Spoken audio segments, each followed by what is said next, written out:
మీ dream కేసుకి రిలేటెడ్గా జరిగిన ఒకే ఒక్క ఇన్సిడెంట్ బ్రిటిష్ పీరియడ్లో హైదరాబాద్లో జరిగిన Robert Langdon and Magdalene Melis murder case. మర్డరా? 1930లో హైదరాబాద్లో కమాండర్ రాబర్ట్ అని ఒకరుండేవారు.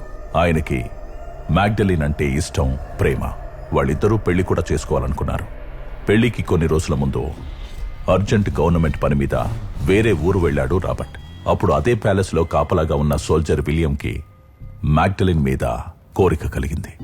రాబర్ట్ లేని సమయంలో ఒక మంత్రగత్తని ఆ ప్యాలెస్ కి తీసుకొచ్చాడు విలియం. ఆ రాత్రి నుంచి మ్యాగ్డలిన్ లో చాలా చేంజెస్ కనిపించాయి. ఊరు నుంచి తిరిగొచ్చిన రాబర్ట్తో విలియం మ్యాగ్డలిన్ మీద ఆశపడి మంత్రగత్తని తీసుకొచ్చి వశం చేసుకున్న విషయమంతా చెప్పాడు ఇంకో సోల్జర్. సో న్యాచురల్ గా రాబర్ట్ గన్ తీసుకుని విలియంని షూట్ చేయడానికి వెళ్ళాడు. కానీ వాడు తప్పించుకున్నాడు. ఆ తర్వాతి రోజు ప్యాలెస్ లో కమాండర్ రాబర్ట్ మ్యాగ్డలిన్ మరమరీతిలో చనిపోయి పడున్నారు. సపోజ్ మీరు గనక అక్కడ ఉండుంటే